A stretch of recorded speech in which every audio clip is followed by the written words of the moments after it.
every time I'm asked to speak about the MDGs, I start by saying what is exciting about them.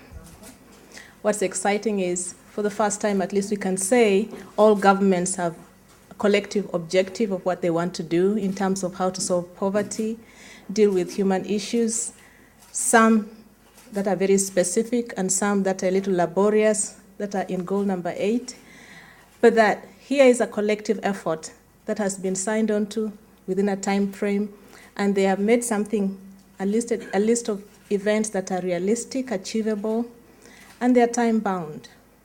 The other thing I like to say about the MDGs is they've engaged us. They've engaged governments, they've engaged churches, civil society.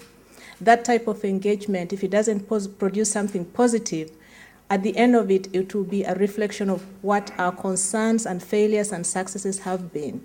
And that too will be very useful for us to take into account. The other thing about the MDGs is it asks me, as a person of faith, a question. Before the MDGs, what was there?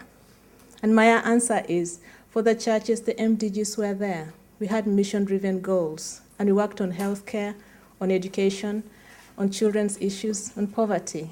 We fed the hungry, and we worked on security and emergency situations. So I like to think, therefore, that even after 2015, the church will remain relevant and will have something to say. How do I then relate that to the events here? The events here have been dealing with MDGs in different ways, but the one day that I know the MDGs will crystallize will be tomorrow. The walk of faith is a statement of solidarity with governments, where we're saying as churches and the Anglican Communion that we recognize the progress made so far, but we also know that there is still a daunting task ahead of us before 2015.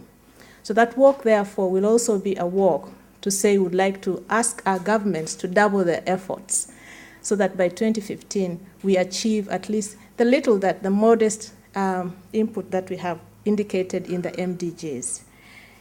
Tomorrow will also be a statement of our contribution as people of faith who understand what promise-keeping means.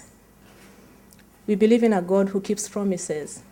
For governments, keeping a promise may not be legally binding, but we know from our community and from our faith that promise-keeping is binding, and would like to hold our governments accountable to the promises they have made to fulfill them MDGs, and also to hold ourselves accountable to what we are contributing and what we are committing ourselves to do, which adds to what we have been doing in the past and would wish to continue with after 2015.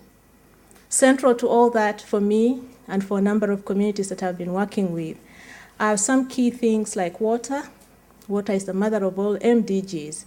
But more than that, if we do not do a lot in terms of empowering women, then the ability of governments or civil society to achieve MDGs is not going to be easy.